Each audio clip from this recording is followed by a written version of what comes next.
Bonjour. Si vous regardez cette vidéo, j'imagine que vous êtes intéressé par l'entrepreneuriat au Japon, l'idée de vivre dans le pays comme indépendant. Alors, si c'est le cas, vous tombez probablement dans l'une des trois catégories suivantes. Première catégorie, vous n'êtes pas résident, vous habitez à l'étranger, vous avez envie d'habiter au Japon, et vous vous dites pourquoi ne pas le faire en tant qu'entrepreneur. Donc soit créer une nouvelle entreprise ici, soit déplacer votre entreprise depuis l'étranger, peu importe. L'idée c'est de venir ici et de passer sur un visa business avec votre entreprise qui va vous sponsoriser. Catégorie 2, vous êtes déjà résident, vous habitez au Japon, mais vous n'avez pas d'entreprise, vous n'êtes pas à votre compte. Par exemple, vous êtes sur un visa étudiant, vous êtes sur un visa employé, ce genre de choses. Et catégorie 3, vous êtes au Japon, vous êtes entrepreneur, mais vous êtes donc sur un visa familial. Et vous vous dites que vous aimeriez bien plutôt avoir un visa business pour éviter que votre visa et donc votre droit de résidence soit connecté à votre relation, quelle qu'elle soit. Peu importe finalement dans quelle catégorie vous êtes, puisque cette vidéo s'adresse à tout le monde. Et moi, je me suis dit que j'allais justement créer cette vidéo pour raconter mon histoire de personne qui a déplacé son entreprise de l'étranger jusqu'au Japon, qui a sponsorisé son visa avec cette entreprise-là. Parler aussi des difficultés, bien sûr, et un petit peu de ce que j'aimerais offrir pour résoudre justement ces difficultés. Alors, vous m'excuserez, j'ai tout un tas de notes là sur mon ordinateur, donc mes yeux risquent de quitter la caméra de temps en temps parce que la vidéo va être un petit peu longue et je veux m'assurer de rien oublier. Alors, commençons. Donc mon histoire, d'abord mon historique, première phase.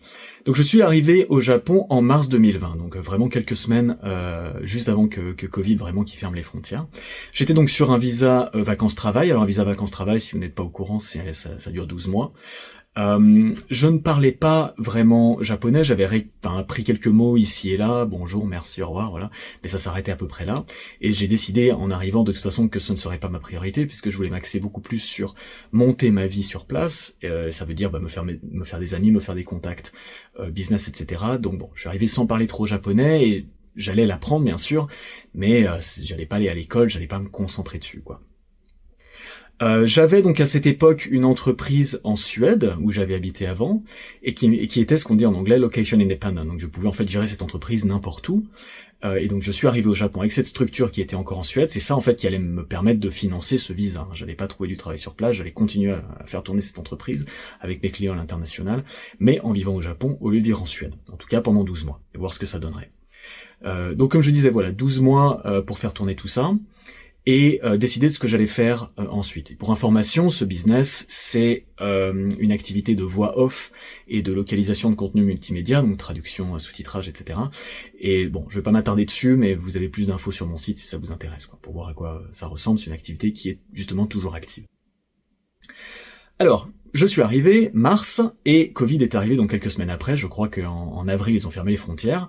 Donc ma super idée de rencontrer plein de gens et de me faire des contacts amicaux, business, etc. Ça s'est tombé à l'eau, c'était mort. Donc avril, j'avais du temps libre, je me suis dit je vais peut-être regarder un petit peu les visas qui existent, juste pour me préparer. J'avais encore 11 mois sur mon visa, donc plein de temps, mais bon, je me suis dit c'est toujours mieux d'avoir ces informations en tête, comme ça s'il y a des problèmes, je peux d'ores et déjà commencer à les résoudre, ou en tout cas chercher des informations. Donc j'ai regardé un petit peu les visas qui existaient, et il y en a beaucoup. Donc j'ai compté récemment, je crois, et on était à une 50aine de visas au Japon, donc ça fait beaucoup. Donc assez rapidement, j'ai dit de toute façon la priorité pour moi c'est mon entreprise, donc je veux pas aller à l'école, je veux pas me marier, je veux pas être employé ou ce genre de choses, ou passer sur des visas culturels où j'ai pas le droit de travailler. Il faut que ce soit mon entreprise est le plus important. Donc ça c'est un premier conseil, définir un peu ses priorités. Est-ce que le plus important c'est d'habiter au Japon? Est-ce que le plus important c'est d'avoir son entreprise? Et l'idée, bien sûr, ça va être de que toutes ces priorités fonctionnent. Mais bon, s'il faut choisir, si vraiment c'est nécessaire, qu'est-ce qui est important? Pour moi, c'était mon entreprise. Donc, je me suis axé très rapidement sur les visas business, Donc, j'ai fait mes recherches, et ensuite, il se trouve qu'à Kyoto, donc où j'habite, il y a une espèce de communauté, community house, qui est là pour aider un petit peu les étrangers. Et à cette époque, ils proposaient une fois par semaine, je crois, 30 minutes gratuites avec un avocat d'immigration, simplement pour discuter, voilà les options qui existent. Donc moi j'ai fait mes recherches, puis je me suis dit pourquoi pas, ça coûte rien, j'y vais. Et puis c'était encore ouvert en plus pendant le Covid, donc j'ai eu de la chance. J'y suis allé, j'ai discuté, et très rapidement, le gars m'a dit, si tu veux, effectivement, si ton entreprise c'est plus important, le visa, il y en a qu'un seul, c'est Visa Business Manager. C'est à peu près ce que je savais, il m'a résumé un petit peu quelques grandes règles, mais ça s'est arrêté là. Par contre, il y a une chose qu'il a pas mentionné, et c'est ce qui m'a un petit peu déçu, et ce qui m'a rendu un petit peu méfiant, il a pas parlé du Startup Visa. Moi, j'étais à peu près sûr d'en avoir entendu parler. Je sais que c'est un truc un peu niche, un peu nouveau, mais bon, je dis pourquoi il m'en parle pas. Donc de retour chez moi, je fais des recherches et je confirme, effectivement, Startup Visa, c'est quelque chose qui existe, et il était sur Osaka. Donc j'envoie un email à Osaka, et ils me répondent, ils me répondent en japonais. Moi, je les ai trouvés un petit peu, peut-être que c'était juste l'email, j'ai trouvé peut-être un petit peu froid ou pas ultra motivé. Et leur réponse était surtout, pourquoi tu t'adresses pas à Kyoto pour ça, vu que t'habites à Kyoto? Et j'étais surpris, je me suis dit, je savais pas que Kyoto avait le Startup Visa. Et en fait, j'ai appris après coup que le Startup Visa avait commencé plus ou moins quand j'ai envoyé mon email. Il a commencé au printemps 2020, donc là on est au printemps 2020. Et moi, j'ai dû envoyer mon email, je sais pas, peut-être en mai, et le Startup Visa a commencé en mai. Donc en fait, c'était vraiment tout nouveau. Ils venaient d'ouvrir le bureau. Donc moi, je les ai contactés en fait parce que vu que j'avais pas eu d'informations par cette personne, cet avocat d'immigration, et en ligne, j'étais pas trop sûr. Donc je voulais simplement leur demander un petit peu quelles étaient les règles, et puis surtout en fait vérifier si quelqu'un qui n'est pas en fait une start-up, j'ai pas d'investissement, je cherche pas à créer un produit ni dans l'informatique ni rien, je suis un fournisseur de services. Est-ce qu'une personne comme ça est éligible? C'était ma grosse question pour savoir si je dégage ça tout de suite, c'est pas valable, ou si non, il y a un avenir. Et ils m'ont confirmé effectivement que j'étais éligible. Simplement, ils m'ont dit le jour où vraiment tu veux te lancer, il faudra que tu remplisses des papiers et on te dira à ce moment-là si c'est valable ou non. Mais sur le papier, c'est possible. Donc moi j'ai dit si le Startup Visa fonctionne, après avoir regardé mes options, j'ai dit je pars là-dessus. Donc ma stratégie c'était Startup Visa et ensuite Business Manager Visa. Et donc j'ai mis ça de côté en me disant je regarderai ça novembre-décembre 2020, donc environ 3 mois avant la date d'expiration de mon visa, et ce sera bien assez tout. Alors, l'été est passé, je me suis dit ça se passe très bien au Japon, j'aimerais bien rester. Donc du coup, c'est le moment, on est mi-novembre, je décide de lancer le processus pour de bon. Donc je recontacte le bureau en charge du visa, donc Jetro en l'occurrence à Kyoto. À l'époque, ils n'avaient pas de bureau dédié, maintenant c'est un petit peu différent, ils ont une équipe dédiée, etc. Bon, à l'époque c'était comme ça.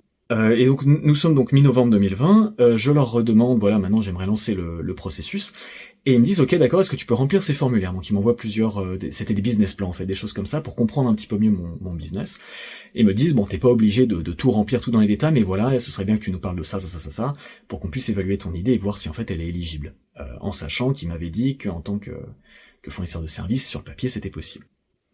Donc je fais ça, ils me proposent une réunion, ok très bien. La réunion commence, on discute un peu, il me pose quelques questions, mais je sentais qu'il y avait quelque chose qui allait pas, et j'étais pas trop sûr, est-ce que c'est juste que on utilise l'anglais, c'est un petit peu bancal, est-ce que c'est quelque chose de culturel, est-ce que je comprends pas leur manière de communiquer, je sais pas, mais il y a un truc qui allait pas. Et finalement, en fin de conversation, ils me disent finalement, en fait, ton idée elle est pas valable. Et je dis, alors bon, qu'est-ce qui s'est passé? Et en fait, ils voulaient que je monte une nouvelle structure, mais il faut que ce soit un nouveau business. Alors j'en dis la structure elle sera nouvelle puisque l'entreprise elle est en Suède, donc je vais fermer la structure suédoise, monter une structure au Japon, puis je vais transférer mes clients. Non, il faut que ce soit complètement un nouveau business, un truc complètement différent que t'as pas fait avant. Tu peux pas juste déplacer en fait une entreprise. Et là je les regarde, je les fais, mais vous me dites que vous voulez que je monte une nouvelle activité, donc avec tous les risques attenants, l'incertitude, plutôt que simplement déplacer une activité qui gagne de l'argent. Ça, je leur avais dit, je pouvais le prouver, j'avais mes rapports comptables. Voilà, j'avais payé des impôts, c'était revenu garanti, c'était très facile. Et ils me disent, voilà, oui, c'est exactement ça, c'est ça qu'il faut qu'on fasse. Et là, je regarde les gens autour de la table, et en moi, je me suis dit, mais ils sont tous où, là, qu'est-ce qui se passe? Et je suis la seule personne un peu saine d'esprit autour de cette table. Et en fait, j'ai été pour la première fois, c'était une leçon importante, parce que pour la première fois, je me suis heurté au problème de l'état d'esprit, en fait, au problème de la manière dont le gouvernement, en général, envisage toutes ces choses-là. Et cet état d'esprit, je peux le résumer en disant qu'il résonne en termes de cases à cocher. Donc eux, ils regardent un petit peu, voilà, les cases qu'on veut cocher, et si ça rentre pas, ça rentre pas. Même si l'idée, dans mon cas, même si l'idée est meilleure. Donc en fait, c'est simplement que, quand je leur ai dit, ouais, moi je veux déplacer mon entreprise ici, même si sur le papier, je vais monter une entreprise, je vais faire tout, donc pourquoi vous me donnez pas le visa? Non, c'est pas les règles, ça ne marche pas, même si c'est mieux. Bon. Quoi faire? Je dis, je rentre chez moi, je reprends mon papier, je commence à l'ajuster pour commencer à remplir, à cocher ces cases, quoi. Et de là, on a un espèce d'aller-retour, en fait. On a fait 4 versions. La 4e version, c'est celle que j'ai finalement envoyée, celle qui a été approuvée. Mais donc, il y a ce système où moi, je leur envoie une nouvelle version avec mes ajustements, ils me renvoient une version avec leur feedback, je renvoie l'ajustement, etc. Les modifications, après un temps, n'avaient pour moi plus aucun sens. C'est-à-dire qu'on me demandait de changer ceci, on me demandait de changer cela, je savais absolument plus pourquoi, mais au bout d'un moment, j'ai dit, j'arrête de réfléchir, c'est ça qu'ils veulent entendre, je leur donne ce qu'ils veulent entendre. parce que sinon je vois pas. Le processus aussi était relativement lent, puisque moi je remplissais les choses en quelques jours, en général peut-être une semaine, le temps de bien comprendre ce qu'ils voulaient, de trouver une information manquante, et eux il leur fallait plusieurs semaines, presque un mois à chaque fois pour me répondre. Et moi, n'oublions pas j'ai commencé donc ça mi-novembre, mon visa expirait début mars, donc il me restait 3 mois et demi. Je m'étais dit ça suffit. J'avais tort. Donc le processus a duré, et finalement j'ai dû étendre mon visa vacances-travail. Et c'est quelque chose qui normalement n'est pas possible, mais là, par Covid, j'ai eu de la chance, en fait, ils avaient fait une exception, et du coup, j'ai pu demander 6 mois d'extension. Donc, de début mars, en fait, on est passé à début septembre. Et heureusement, parce que, voilà, donc, quand début mars est arrivé, j'avais toujours pas fini de cet aller-retour, là. Et ça a duré jusqu'à, si je me souviens, peut-être jusqu'à mai, quelque chose comme ça, ou peut-être juin, je sais plus exactement. Donc à ce moment-là, ça y est, enfin, j'ai changé ce qu'ils voulaient que je change, tout a été content, enfin ils étaient contents. Le business plan est approuvé. Bon, qu'est-ce qui se passe ensuite? J'ai eu un entretien avec une spécialiste des petites entreprises. Bon, c'est une petite discussion, il veut juste s'assurer que l'on sait dans quoi on s'engage en fait, qu'on se rend compte du marketing, du service qu'on veut vendre, est-ce que c'est réaliste, tout ça, donc ils étudient un peu la partie business. Quand ça s'est passé, entretien avec la ville et la préfecture, alors eux, ils s'occupent plutôt de voir est-ce qu'on sait ce que c'est que vivre au Japon, est-ce qu'on va être est-ce qu'on va avoir une influence positive en fait sur le pays, est-ce qu'on est un bon match culturel, on pourrait dire, donc ils sont plus orientés là-dessus. Et puis enfin, on peut envoyer les documents. Et là, on est en été, donc j'ai commencé le processus mi-novembre 2020, donc, et là on est à l'été 2021. Enfin, j'envoie tous les documents à la préfecture et j'attends en fait qu'ils me donnent une lettre qui dise bon d'accord, on soutient cette personne-là, quoi, c'est ça qu'on attend. Et j'ai reçu cette lettre d'approbation mi-août 2021, donc 9 mois après le début du processus. Donc c'était très stressant. J'arrivais même au bout en fait de mes 6 mois, puisque ça allait se terminer début septembre. Je me disais là j'ai plus de plan C quoi. Après ça, si ça foire, je dois rentrer en Europe. Et du coup, il faut tout recommencer le processus depuis le début. Donc c'était une catastrophe. Et j'ai essayé de leur dire en leur disant peut-être que pour vous plus ou moins une semaine, ça n'est pas une grosse différence. Pour moi, oui. Donc il faudrait se bouger un petit peu. Bon, on pourrait dire, je sais pas si tout est bien, mais en tout cas, tout a bien fini. Et j'ai finalement obtenu mon visa start-up, donc début septembre 2021. Donc maintenant, on passe à la phase 2. D'accord? Donc là, j'ai mon visa start-up, donc je suis posé au Japon. Un visa start-up, c'était à l'époque 2 fois 6 mois. Maintenant, c'est 2 ans. Donc là, c'était 1 an, maintenant c'est 2 ans, ça a été étendu, donc ça c'est pas mal. Moi, je me suis dit, ok, les 4 premiers mois, donc de septembre à décembre, en gros, je veux les passer à essayer de comprendre ce qui m'attend. D'accord? Je veux décider si oui ou non je vais passer sur le visa business manager, qui est donc la prochaine étape, parce que c'était pas une évidence en fait. Je m'étais aussi dit une autre alternative, c'est simplement d'utiliser ce visa-là, de garder 6 mois de plus, un an de plus, et puis ensuite de dire bon j'en ai marre, je rentre en Europe. Donc, mais bon, je savais que la vie au Japon me convenait, mais est-ce que passer au visa business manager ça valait le coup? Je voulais le savoir. Je voulais comprendre finalement ce que signifie être un entrepreneur au Japon, ni plus ni moins. Donc bien sûr comprendre le processus de demande du visa business manager, ça c'est évident, mais aussi comprendre le processus pour immatriculer l'entreprise, pour l'enregistrer, comprendre les coûts associés avec tout ça, comprendre l'imposition, la fiscalité au Japon, ok, si j'ai une entreprise ici, combien je vais payer d'impôts, comprendre la sécurité sociale pour les indépendants, comment est-ce que ça fonctionne, où est-ce qu'il faut s'enregistrer, combien ça coûte, comprendre aussi la paperasse une fois l'entreprise créée, ou en tout cas avoir un ordre d'idée de la quantité de papier, parce que j'ai assez rapidement compris que avoir les visas ça va être compliqué, le visa business manager c'est beaucoup de papier, enregistrer une entreprise c'est beaucoup de papier, mais est-ce que une fois que c'est fait, après je suis tranquille, ou est-ce que ça continue, ou est-ce que c'est permanent? Donc j'avais envie d'avoir ces informations-là. Donc j'ai passé 4 mois à chercher ça. Malheureusement, j'ai pas vraiment trouvé. Donc j'ai trouvé quelques informations ici et là, mais j'ai jamais vraiment réussi à obtenir une liste claire en disant voilà, tu t'engages là-dedans, il va se passer ceci, il va se passer cela, le processus ça ressemble à ça, attends-toi à ceci, cela, ça va te coûter tant. C'était pas possible. J'ai eu des entretiens, puisqu'en étant titulaire du visa startup, en fait, on avait droit à du conseil gratuit avec des avocats d'immigration, des comptables. Donc je leur ai posé mes questions, mais j'ai jamais réussi à obtenir des réponses vraiment claires. C'était juste des morceaux, quoi, ici et là, comme un puzzle. Donc finalement, ma décision, elle était plus émotionnelle. Quand je suis arrivé, décembre, et puis surtout janvier, j'ai dit, ouais, en fait, j'aime bien ma vie au Japon, c'est vraiment sympa. Donc, allez, on va se lancer. Tant pis, il y a encore beaucoup d'incertitudes, mais on va se lancer. Donc maintenant, phase B, quelque part, préparation. Donc là, j'ai passé 5 mois à préparer finalement avant l'immatriculation, et bien entendu avant la demande du visa. Malgré d'ailleurs une pression du Startup Visa qui me poussait en fait à enregistrer la boîte, à vraiment lancer le processus. Et moi je leur disais non, stop, d'abord je veux vérifier qu'il y aura pas de problème, que je vais pas me tirer dans le pied, quoi. Ma stratégie finalement c'était ça, c'était de rechercher en fait tous les problèmes potentiels, tout ce qu'il va falloir que je prépare, en préparer un maximum pour que quand je lance l'immatriculation d'entreprise, la demande de visa, ce soit on va dire aussi peu problématique que possible. J'ose pas dire fluide, on va dire aussi peu problématique que possible. Donc des trucs à regarder, par exemple, trouver un bureau pas cher, donc j'ai cherché des bureaux, trouver un comptable, quelqu'un avec qui je m'entende bien. Comment virer les 5 millions d'yens? Il faut 5 millions d'yens donc pour monter son entreprise, pour le visa. Donc comment les virer? Parce qu'il y a des banques qui bloquent complètement, donc fait que je trouve une solution. Comment les justifier aussi? Il faut justifier d'où ils viennent, donc trouver des justificatifs. Il y a l'histoire du tampon, le Hanko, donc c'est un tampon qu'ils utilisent au Japon, dans certains pays d'Asie. Il y a des règles sur ce qu'il doit y avoir dedans, pas y avoir dedans, il faut l'enregistrer, tout ça. Donc essayer de comprendre tout ça à l'avance pour pas que je me retrouve à acheter quelque chose que je peux pas utiliser derrière. Comprendre le processus et le calendrier pour l'immatriculation, combien de temps ça va prendre, qu'est-ce qu'il va falloir que je fasse, pareil, pour pas que je me lance et puis que tout d'un coup ça prend trop de temps, voilà, j'ai plus de mon visa expiré, c'est trop tard. Ou alors préparer tous les papiers avant pour justement que ce soit pas interrompu toutes les semaines en disant il nous manque ça, il nous manque ça. Donc voilà, essayer vraiment de tout préparer pour que quand je me lance, ce soit parti, quoi. Il m'a fallu environ 5 mois pour faire ça. Et puis donc il restait 3 mois, finalement, là on est en juin, donc juin, juillet, août, plus ou moins, 3 mois pour finaliser le processus. Mon travail de préparation a été lent, mais ça a valu le coup puisque le processus de finalisation, lui aussi a été lent puisque j'envoyais un papier, j'attendais 1 semaine, 2 semaines de la réponse, ou alors il y avait une petite erreur, allez, il faut corriger, hop, on renvoie. Donc c'est un processus qui était lent, c'était un petit peu rébarbatif, mais il n'y a pas eu de gros problèmes.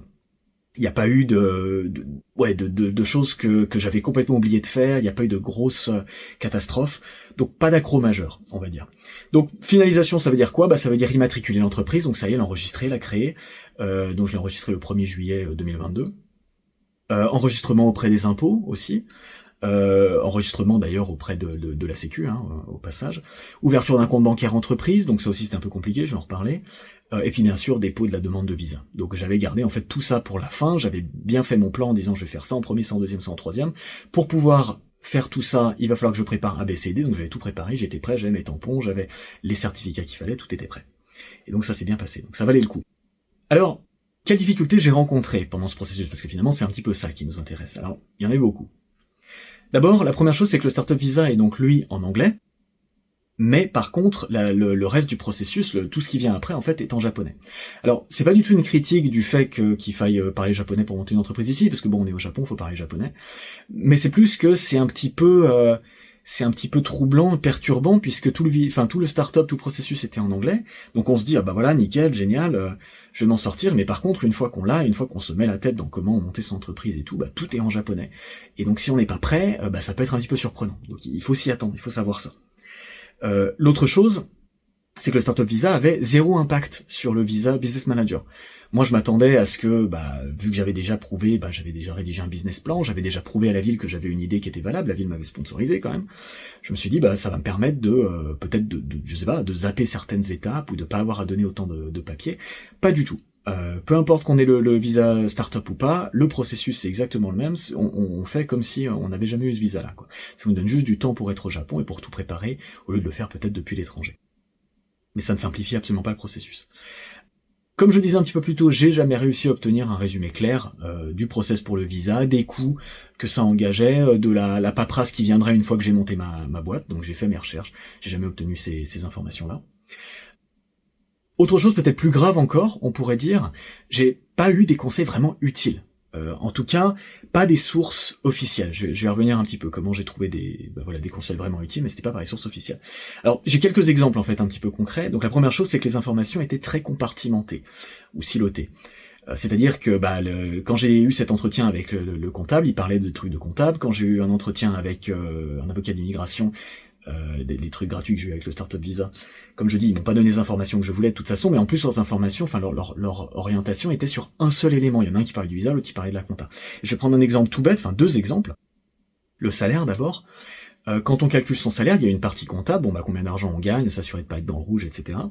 Mais il y a aussi une partie qui est visa, c'est-à-dire qu'est-ce qu'il faut prendre comme montant pour que le visa soit approuvé. Donc on peut pas juste faire un calcul comptable, on peut pas juste faire un calcul qui cherche à optimiser les impôts. Par exemple, il faut prendre ça en compte. Le problème, c'est que ces informations, personne me les a dit, parce que c'était siloté, comme je dis, compartimenté. L'année fiscale, autre exemple. L'année fiscale, on peut choisir donc quand on veut qu'elle démarre et quand on veut qu'elle s'arrête au Japon, donc ça c'est pratique. Et quand j'ai demandé, bon bah d'accord, faut que je pense à quoi, bah mon comptable m'a donné des conseils, ouais bah faut pas qu'on soit trop occupé, faut pas que t'aies trop de travail, machin, évite telle et telle période. Mais personne m'a parlé, par exemple, du renouvellement du visa. Et j'ai eu de la chance parce que l'année fiscale que j'ai choisie n'est pas entrée en conflit avec le renouvellement du visa, mais j'ai des amis qui n'ont pas eu cette chance. Comme ils ne le savaient pas, ils ont choisi une année fiscale qui leur convenait, et puis au moment du renouvellement du visa, ils se sont rendus compte que ça clashait, que ça leur compliquait la vie. Donc il y a des choses comme ça à prendre en compte, qui sont dans différents domaines, et en fait personne n'en parle. Ça, c'était un gros problème. Il y avait aussi un côté alarmiste, c'est-à-dire que ces soi-disant professionnels qui sont là pour nous aider, en fait, faisaient plus peur qu'autre chose. On va prendre par exemple l'exemple du Teikan, donc les statuts de l'entreprise, quand on enregistre l'entreprise. Moi, j'avais lu des brochures, des documents de cabinets, d'avocats, etc., qui disaient oui, quand vous le faites, attention, il y a 15 critères à prendre en compte, faut pas faire n'importe quoi, sinon ça va être la catastrophe. Donc ça me stressait, je me disais mince, faut pas que je me plante, quoi. Et puis après avoir discuté avec un ami étranger qui avait monté sa boîte ici, il m'a dit ouais, tu prends certains des templates, des modèles qu'ils ont sur le site, et puis tu remplis, et puis c'est terminé, tu montes ta boîte par toi-même, quoi. En tout cas, tu remplis ces statuts d'entreprise par toi-même, et c'est très simple, et y a pas de problème. Personne me disait ça. Tout le monde était là, à essayer de me faire peur, à dire, ouais, c'est très compliqué, machin. Donc ça, c'était un peu fatigant. J'ai aussi reçu des conseils qui n'étaient tout simplement pas valables. Alors je vais prendre l'exemple de la TVA. Mon comptable, par exemple, me disait de ne pas m'enregistrer pour la TVA les 2 premières années, parce que pour la plupart des entreprises japonaises, ça dépend un peu... En fait, ça dépend un peu comment on travaille, avec quels sont les clients. Mais pour la plupart des entreprises japonaises, effectivement, ça a du sens de ne pas s'enregistrer les 2 premières années. Mais pour moi, c'était pas le cas.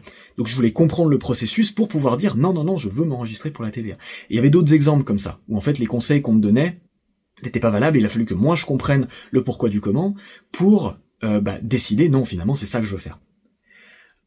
Il y avait aussi, ça c'était un autre problème, il y avait aussi tradition.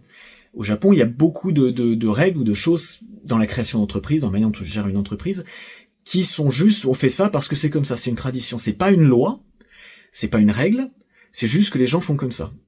Et en fait, il y a des moyens de faire ça pour beaucoup moins cher, pour beaucoup plus rapidement, mais en fait, personne n'en parle. Donc si on pose la question, si on pousse et on demande, bah oui, on va nous donner la réponse, puisque la loi ne dit pas que c'est interdit, mais il faut pousser, sinon c'est juste, c'est comme ça qu'il faut faire, et puis voilà.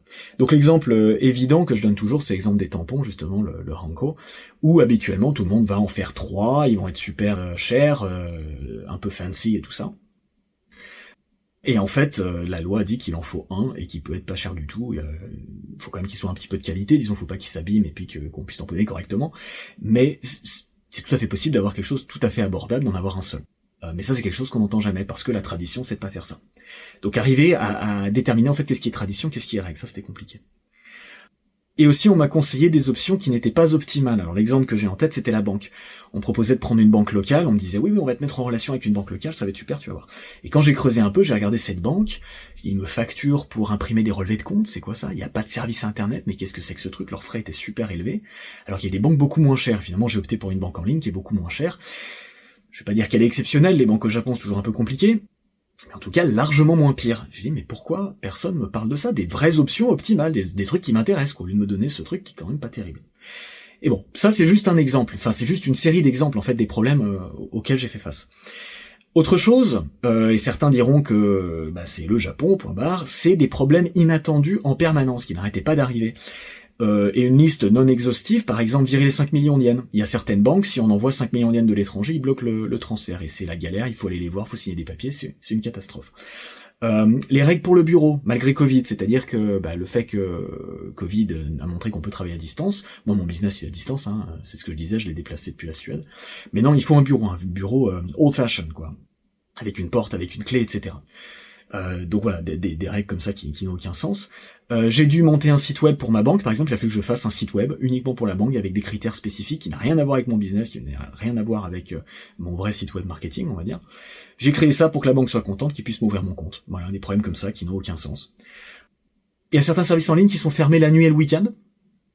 C'est des services en ligne, Et quand je dis fermé, c'est fermé. C'est-à-dire, c'est pas juste que, on fait toute la paperasse, on l'envoie, puis ce sera déposé ou traité le lundi ou le lendemain matin. Non, c'est qu'il est fermé, on peut pas se connecter.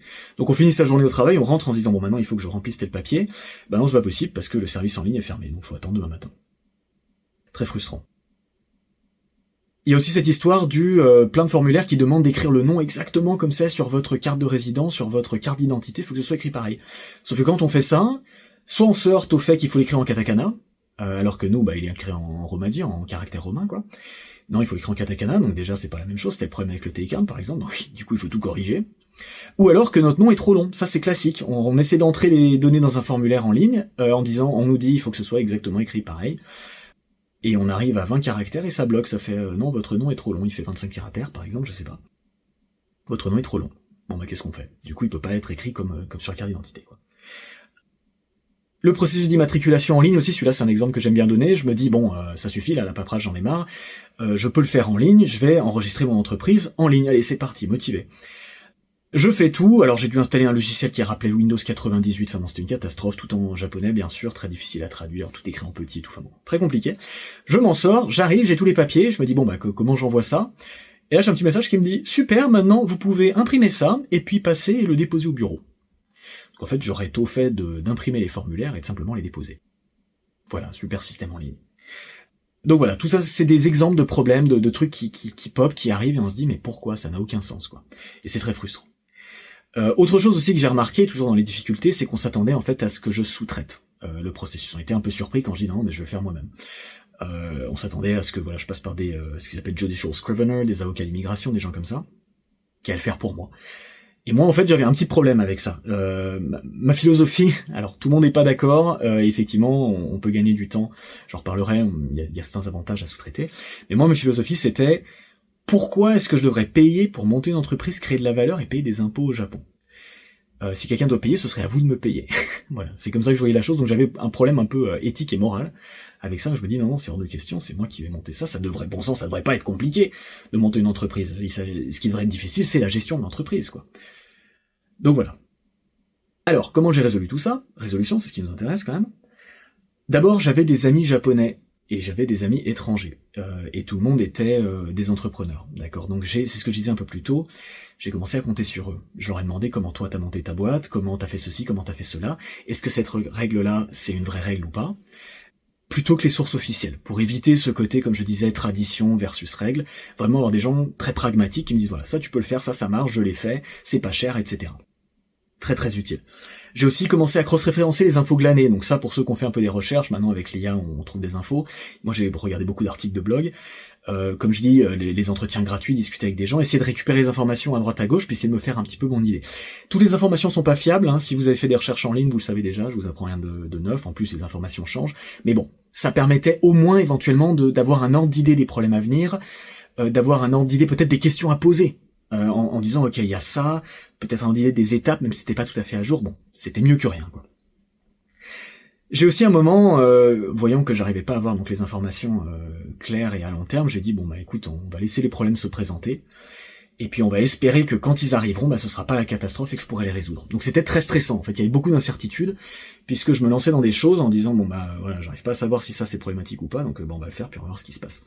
Puis on va espérer que je pourrai le résoudre, s'il y a un problème. J'ai essayé aussi parfois, donc c'est un peu la même logique, c'est-à-dire je me suis dit vu que j'arrive pas à savoir exactement ce qui va se passer, je vais juste me lancer, le faire et puis on verra, puis j'essaie de réparer à l'avenir. J'entends par là que parfois j'avais des choix à faire sans savoir si je choisis l'option A, si je choisis l'option B. Je parlais tout à l'heure de l'année fiscale, du renouvellement du visa. Personne pouvait me dire un petit peu à quoi prendre en compte, donc du coup je me suis dit tu le fais. Tu vas espérer que ça passe. Et si ça passe pas, tu vas espérer que c'est un problème que tu peux résoudre. Donc ça aussi, c'était extrêmement stressant. Mais il y a un moment, j'avais pas le choix, vu que j'arrivais pas à obtenir les informations que je cherchais. J'ai aussi changé mon état d'esprit pour vraiment passer dans une logique de cocher les cases. C'est ce que j'ai expliqué un petit peu au début. J'ai laissé tomber complètement le bon sens, un peu comme quand on avait cet aller-retour avec mon business plan, qui au bout d'un moment, ça n'avait plus aucun sens. J'ai dit, écoute, essaie juste de comprendre ce qu'ils te disent. Je me souviens qu'ils m'embêtaient avec il faut que t'aies un mur, il faut qu'il y ait tel espace, qu'il faut remplir les papiers avec tel stylo et tout. Donc au bout d'un moment j'ai dit on va poser des questions pour tout et n'importe quoi. Ok, si j'ai construit ce mur là, est-ce que s'il y a un peu d'espace pour l'aération, de la climatisation, est-ce que c'est acceptable ou pas? Des questions en fait qui semblent complètement ridicules en fait. Qu'est-ce qu'on s'en fiche finalement. Mais vu que il y a plein de choses qui posaient problème, plein de choses complètement illogiques qui pourtant étaient dans les règles, c'était dans les cases, je me suis dit j'arrête, je prends pas de risque, j'arrête de raisonner de manière logique, je demande pour tout, et j'essaye de rentrer dans ces cases, de savoir quelles sont les cases et d'y répondre, plutôt que de faire preuve de bon sens. Donc voilà, ça c'était ma stratégie pour résoudre tout ça. Comment ça s'est fini tout ça? J'ai finalement déposé ma demande de visa business manager en septembre 2022. Donc plus ou moins 12 mois après le startup visa, il m'a fallu plus ou peut-être 11 mois et 2 semaines, quelque chose comme ça. Il m'a vraiment fallu toute la durée à cause des différentes étapes que j'expliquais. Donc au moment de le déposer, c'était assez rigolo, j'aurais dû prendre une photo parce que j'avais tellement imprimé de papier que c'était un petit roman, quoi, enfin, franchement. Et il y a des gens qui m'ont dit, mais tu crois pas que ça fait un peu trop d'imprimer tout ça? J'ai dit peut-être, mais en même temps, j'aime mieux leur donner trop d'infos, et au pire, ils le liront pas, tant pis, plutôt que pas assez. Ça donne un côté sérieux, ça permet aussi que s'il y a certaines infos qui sont un petit peu bancales, on peut justifier avec d'autres infos qui sont vraiment plus solides. Puis juste, ça donne vraiment ce côté un peu plus sérieux, qu'on a fait ces études et tout, donc ils vont être peut-être, dans l'idée, je me disais, ils auront peut-être une approche un peu plus positive que le gars qui envoie 3 papiers. Ils vont se dire, ouais d'accord, il a fait ça par-dessus la jambe. Je me dis, c'est pas grave. Donc la première grosse victoire, c'est que j'ai donc déposé ça, j'y suis resté à peu près 1 heure, le temps qu'ils vérifient un petit peu tout, puis ils m'ont dit justement, ok d'accord, on prend tout, et on envoie, donc le bureau, en fait c'était une branche, c'est pas eux qui décidaient, mais en gros, ils acceptaient le dossier, ensuite ils l'envoyaient à Osaka pour vraiment que quelqu'un le regarde et m'accorde ou non le visa. Et en fait, moi je m'attendais, en y allant, que voilà, je leur amène tous ces papiers-là, il me reste, je sais pas, 2-3 semaines sur mon visa, si jamais il manque quelque chose, j'espère que je pourrai le récupérer en 2 ou 3 semaines, pour pouvoir vraiment poser ma demande avant que mon visa expire. Une fois que la demande est déposée, on peut rester au Japon pendant 2 mois, en attendant la réponse, donc c'était moins stressant, mais il fallait déposer vraiment cette demande avant l'expiration. Et moi je m'attendais, j'avais jamais entendu des dossiers pris directement à chaque fois, il manque ceci, il manque cela, surtout quand on le fait soi-même, même avec toutes les recherches que j'avais faites. Et en fait non, ils ont tout pris direct, donc là j'étais vraiment fier de moi, en disant ouais, d'accord, c'est pas commun. Et puis deuxième victoire, c'est que 1 mois plus tard, ils m'ont accordé le visa, sans me demander de documents additionnels. Moi j'étais persuadé, je me dis bon ça y est, là maintenant je l'ai déposé, donc j'ai un petit peu mon extension de visa, je peux souffler un petit peu, mais je suis persuadé qu'ils vont me téléphoner, m'envoyer une lettre en disant il nous manque ceci, il nous manque cela, ça c'est pas très clair, etc. Parce que pareil, j'avais jamais entendu un dépôt de demande de visa business manager, surtout quand on le fait soi-même, parce que ça, ils ont la réputation, l'immigration a la réputation d'être plus dure. J'avais jamais entendu un dépôt voilà qui soit juste accepté comme ça du premier coup. Et pourtant, ça a été le cas.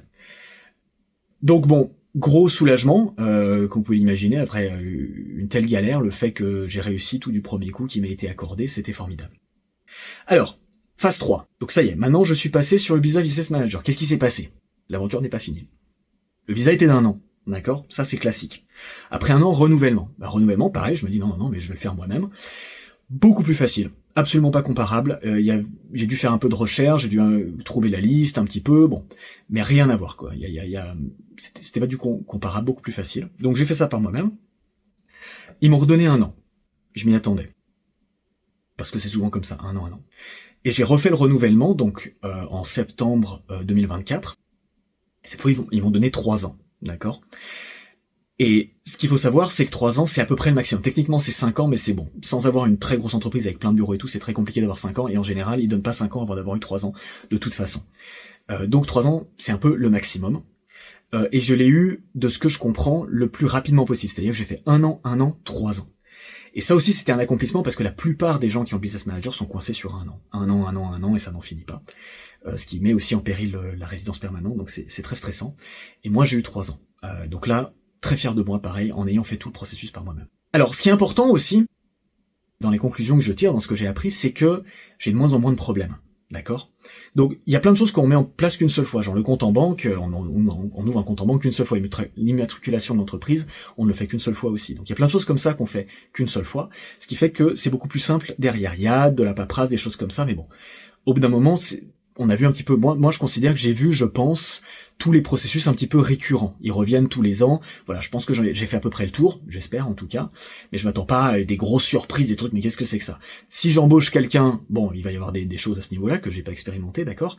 Mais sinon, dans la gestion d'entreprise, comme un entrepreneur solo, bon, je pense que j'ai tout vu. Je connais les dates clés. Je sais quoi faire, je sais comment le faire, les documents à remplir, lesquels, quels sont-ils, quand est-ce qu'il faut les envoyer, comment les remplir, etc. Donc j'ai vu tout ça. J'ai commencé un petit peu à essayer d'automatiser, donc un exemple évident, c'est les formulaires. Vu que je les ai remplis tous une fois, maintenant j'ai mes petites notes et tout. La prochaine fois, j'ai juste à changer la date, à changer quelques informations, quelques chiffres, et puis c'est bon, hop, je peux l'envoyer, donc ça va beaucoup plus vite, beaucoup plus simple. Et je n'ai plus de surprise et plus d'incertitude. Donc je peux me concentrer sur mon entreprise au lieu de me concentrer sur toute la paperasse. Et c'est ça la grosse différence en fait. Quand j'étais dans le processus du visa, c'est ce que j'expliquais, vu que j'arrivais pas à avoir ces informations sur qu'est-ce qu'il va falloir faire, quand, à quoi ressemble le processus, c'était en permanence, j'ai fait ça, est-ce que ça me retombait dessus, est-ce que j'ai oublié ça, est-ce que le visa lui-même, est-ce que ça va marcher, quoi. Et là maintenant, c'est beaucoup plus posé. Ça tourne, il n'y a pas de problème, tant que l'entreprise gagne de l'argent, je sais quoi faire, donc je suis vraiment concentré sur mon business. Ce qui s'est passé aussi, c'est que depuis, les gens ont commencé à me demander de l'aide en voyant ce que j'avais accompli, en voyant toutes les connaissances accumulées, ils ont commencé à me demander de l'aide. Alors par exemple, choix stratégie pour leur visa, choix d'une stratégie pour leur visa. Est-ce que je devrais prendre le start-up? Est-ce que je passe sur le business manager direct? Est-ce que je devrais être étudiant d'abord, ensuite start-up? Donc on discute un petit peu de ces sujets-là. J'ai commencé à aider les gens en leur donnant mon avis sur la question, en fonction de leur situation. Aider aussi les gens à comprendre le processus, à comprendre... alors les processus, bien sûr, c'est ce que j'ai expliqué, les différentes étapes. Voilà, il va falloir faire ceci, cela, avertir, voilà, sur ce qui va venir plus tard, mais aussi sur l'état d'esprit. L'état d'esprit, c'est quelque chose dont peu de gens parlent, en fait, cette histoire de cocher les cases, les avertir, leur expliquer, voilà, c'est pas les bonnes questions, faut pas poser ces questions-là, faut poser ces questions-là, ou alors, non, ça marchera pas, je sais, je comprends, c'est logique, mais c'est pas dans les cases, donc c'est mort. Donc voilà, comprendre l'état d'esprit, les processus pour obtenir le visa, pour créer l'entreprise, pour renouveler le visa, pour gérer toute la paperasse après coup. Donc j'aide les gens, j'ai commencé à aider les gens avec ça. Comprendre les impôts, la fiscalité, des amis qui avaient des questions, mais combien je paye d'impôts au Japon, si j'ai tel revenu, est-ce que ça suffit pour vivre? Voilà. Donc aider les gens à répondre à ces questions. Tout ça, donc ça m'a inspiré un peu à monter cette activité, donc l'activité pour laquelle je crée cette vidéo. Voilà, alors qu'est-ce que je veux offrir finalement? Le processus donc a été un cauchemar. Hein. Bon, je l'ai passé un petit peu en revue. Là, vous avez compris, c'était très compliqué. Ça a bouffé mon énergie. Il y avait beaucoup d'incertitudes, c'était très stressant. Il y avait beaucoup de risques parce qu'en fait, finalement, le visa business manager, c'est on prend tous les risques, on dépense de l'argent, on monte l'entreprise, on récupère un bureau, machin. Et si finalement on l'a pas, si l'immigration décide de pas l'accorder, et on plie valise, on rentre chez soi, quoi. Donc c'était stressant. Disons que l'autre alternative. La seule alternative qu'on me proposait, c'était de sous-traiter. On m'a dit, voilà, si tu veux pas le faire tout seul, si tu veux éviter, en fait, tout ça, cette incertitude, cette énergie que ça te bouffe, il faut que tu sous-traites.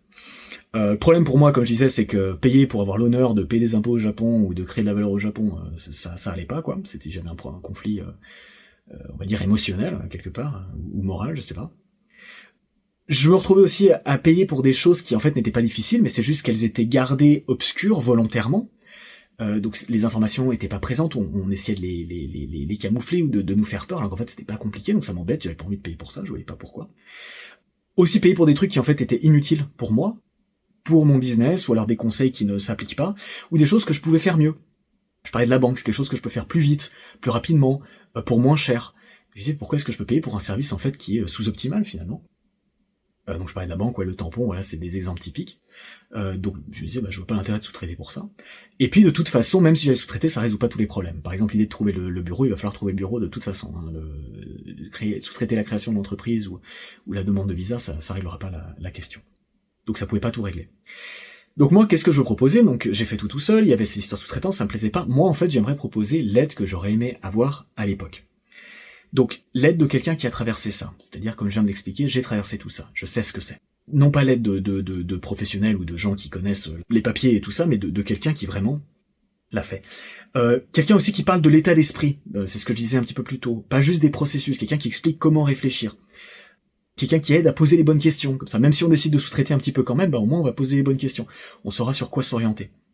Quelqu'un qui peut donner des conseils pratiques pour simplifier le processus, pour le rendre moins cher. Diminuer les coûts, c'est ce que je propose, c'est ce que je voulais, c'est ce qu'on me donnait pas, c'est ce que je proposais. Quelqu'un qui parle des règles, pas des traditions, qui va dire, bon, ça, oui, tout le monde va te dire de le faire comme ça parce que c'est traditionnel, mais en fait, la règle, c'est pas ça. Donc, tu peux le faire comme ça, c'est moins cher, c'est mieux. Voilà, quelqu'un qui parle comme ça, comme un entrepreneur, en fait, qui est très pragmatique. Quelqu'un aussi qui parle de tous les aspects de la gestion d'entreprise au Japon, et de leurs liens entre eux. En gros, l'idée, c'est quelqu'un qui va parler de la fiscalité, qui va parler du visa, qui va parler de la gestion d'entreprise derrière, de la paperasse, et qui va permettre, comme je disais, d'avertir, attention, quand tu fais ça, pense bien à ça, quand tu dois prendre telle décision, il faut que tu prennes ça en compte, qui sont des informations en fait qui viennent de différentes catégories, et je veux quelqu'un qui pouvait simplement me dire ça, et moi c'est ce que je veux offrir aux gens. Aussi quelqu'un qui évite les informations qui sont fausses, qui évite les rumeurs, qui évite l'alarmisme, quelqu'un qui donne simplement des conseils pratiques, qui dit voilà, ça c'est comme ça c'est comme ça c'est difficile mais on peut y arriver, ça c'est pas vrai, ça c'est juste des rumeurs, ça attention, voilà, simplement quelqu'un qui s'en tient aux faits, quoi, qui essaie pas de faire peur, qui essaie pas d'inventer des choses. Et puis aussi, j'aimerais, si possible, rassembler une communauté. Donc moi-même, j'ai pas toutes les clés, j'ai qu'une entreprise, j'ai fait ce processus une fois, j'ai appris beaucoup de choses, j'ai discuté avec beaucoup de gens, et par ces discussions, je sais qu'il y a beaucoup de gens qui ont des super idées, qui ont utilisé des processus différents du mien, mais qui ont fonctionné. Et donc peut-être que ces gens ont aussi des conseils. des gens qui ont essayé des choses, voilà, qui pourraient partager avec les autres. Ça permettrait aussi donc un échange d'astuces, hein, évidemment, et puis un soutien moral. Au-delà, je dirais des groupes d'entrepreneurs. Alors ça existe à Kyoto, à Tokyo, tout ça, et c'est important. Mais il y a beaucoup de gens dans ces groupes-là, même si c'est des étrangers, qui sont sur des visas familiaux. Donc ils n'ont pas ce problème, ils n'ont pas traversé le problème du visa. Donc avoir un groupe de gens qui traversent ça, qui ont traversé ça, des anciens élèves quelque part, parce que on sait ce que c'est, on comprend ce que c'est, pour s'entraider et pour le soutien moral. Alors, conclusion de cette vidéo qui est déjà relativement longue. Vivre au Japon comme indépendant, comme travailleur indépendant. Le processus est très difficile au début. En anglais, je dis front-loaded. C'est-à-dire qu'en fait, tous les problèmes arrivent dans votre visage dès le début. Donc c'est relativement stressant. C'est comme une falaise. J'aime bien cette image d'une falaise. On est là, on a une montagne qui se dresse devant nous. On se dit, mais comment je vais grimper ça? Et tous les problèmes sont là. D'accord? Donc ça, c'est important de le savoir. Mais, tout aussi important, c'est beaucoup plus simple après. Tout comme une fois qu'on a gravi la falaise, on se retrouve sur un plateau, par exemple. Je vais pas dire que ça roule, mais on va dire que c'est quand même beaucoup plus simple. Donc, il faut pas, et ça c'est quelque chose que je ne savais pas, comme j'expliquais, faut pas se dire que ces difficultés au début vont continuer ad vitam aeternam. C'est pas vrai. D'accord? Il y en a beaucoup, c'est compliqué, c'est stressant, mais quand on a passé ça, normalement, ça roule un peu mieux, quand même. Aussi, un gros avantage, c'est que une fois qu'on a réglé tout ça, on peut profiter du Japon sans bon nombre des inconvénients d'autres visas. Par exemple, on n'a pas d'employeur, on n'est pas dépendant de sa famille, on peut travailler, enfin, on peut faire un peu ce qu'on veut, parce que c'est notre entreprise à nous qui nous sponsorise quelque part. Donc oui, le processus est il y a tous les problèmes qui arrivent au début, mais après ça simplifie et surtout ça donne un style de vie qui pour moi est d'extrêmement bonne qualité. On évite aussi d'autres problèmes du Japon comme par exemple les horaires infernales, l'absence de vacances et des choses comme ça, quoi. Donc si on me pose la question, moi je pense que ça vaut le coup. Je pense que ça vaut le coup de se prendre un peu la tête avec ça, parce que le style de vie après, tant que l'entreprise tourne, vaut vraiment la peine. Historiquement, il existait deux options, d'accord, pour arriver là. La première, c'était sous-traiter, et de nouveau, c'était même pas tout, on pouvait pas tout sous-traiter. Et moi, j'aime bien cette image d'un alpiniste, en fait, qui va grimper cette falaise. Et sous-traiter, c'est l'idée qu'on s'accroche à son dos, puis c'est lui qui grimpe, et de temps en temps, il faudra faire quelques trucs, mais principalement, c'est cette personne qui grimpe. L'autre alternative, c'était de tout faire soi-même, donc c'est nous-mêmes qui grimpons la falaise. C'est faisable, moi je l'ai fait. Si vous choisissez ce chemin-là, je vous souhaite bon courage, c'est possible, mais c'est fatigant, ça use, ça bouffe beaucoup d'énergie, et il faut un excellent réseau. Donc ça prend du temps, c'est stressant, et il faut vraiment un excellent réseau de gens qui vont pouvoir vous conseiller et vous aider. Sinon vous allez vous retrouver à payer beaucoup ou à faire des choses qui marchent pas, et dans ce cas mieux vous sous-traiter peut-être. Les deux méthodes ont leurs avantages et leurs désavantages, mais ce qui nous intéresse c'est que moi j'aimerais offrir une nouvelle option, et que cette nouvelle option c'est grimper cette falaise avec un guide. Donc j'aimerais faire office de guide, c'est-à-dire que c'est vous qui faites les démarches, c'est pas moi, mais je vous explique quoi faire, quand et comment. Donc bien entendu, ça rend le processus beaucoup plus facile et beaucoup plus rapide que si on fait seul, parce qu'il y a quelqu'un qui dit fais ceci, fais cela, attention n'oublie pas ça. Ça permet d'optimiser les coûts, puisque moi ce qui m'intéresse c'est, on pense comme entrepreneur en fait, donc nos intérêts sont alignés, c'est-à-dire on veut faire ça le plus rapidement possible, le moins cher possible. Le plus simplement possible aussi, on veut pas créer une usine à gaz, en fait on veut des documents qui sont faciles, avec le moins de clauses possible, pour que ça tourne. Donc voilà, mettre en place des entreprises facilement, pour pas cher, le plus rapidement possible. C'est ce que je veux proposer. Aussi, ça permet de travailler avec un guide, ça permet de garder le contrôle. C'est-à-dire, ça permet déjà un processus très transparent. On sait ce qu'on écrit dans les documents, on sait pourquoi on l'écrit. S'il y a quelque chose à modifier plus tard, on n'est pas obligé de demander à quelqu'un « Ah zut, j'aimerais changer ça. Est-ce que tu peux modifier? Ça va coûter de l'argent. » On peut le faire soi-même. J'ai des amis aussi, par exemple, où ils ont sous-traité et du coup, ils étaient pas au courant des délais, ils ont raté des dates limites, ils s'étaient dit, mon entreprise, elle sera créée, je sais pas, en 1 ou 2 mois. Ça a pas été le cas, et du coup, ça a créé des problèmes après pour le visa derrière. Donc, quand on fait ça soi-même, on a conscience des échéances, on a conscience du calendrier, on garde le contrôle en fait quelque part. Le processus est transparent, on sait ce qu'on fait, on sait pourquoi, on peut calculer, on voit les problèmes venir, donc on peut s'adapter plutôt que d'être juste là, attendre et espérer que ça marche, quoi. Donc voilà, transparence, et on garde le contrôle, on reste indépendant. On peut se débrouiller, même après coup, d'ailleurs. Comme je disais, si on veut changer des choses, c'est toujours possible. On peut se débrouiller tout seul. Et puis, bien sûr, avoir un guide, ça permet d'avoir un soutien moral. Ça rend tout le processus beaucoup moins stressant. Au lieu d'avoir toute cette incertitude, toutes ces questions, il y a quelqu'un, on peut lui envoyer un petit message, ouais, j'ai fait ça, ou là, si je prends ça, qu'est-ce qui va se passer, ou j'avais pensé à ça et ça, qu'est-ce que t'en penses, voilà. Donc ça permet juste d'être beaucoup plus posé, d'être beaucoup plus calme, parce qu'on a quelqu'un qui nous guide.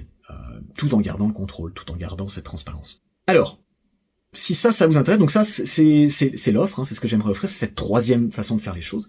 Si ça vous intéresse, je vous invite à rejoindre ma liste de diffusion, comme ça vous serez tenu au courant des informations, des nouveaux produits. Vous pouvez aussi consulter les produits et services existants sur mon site web.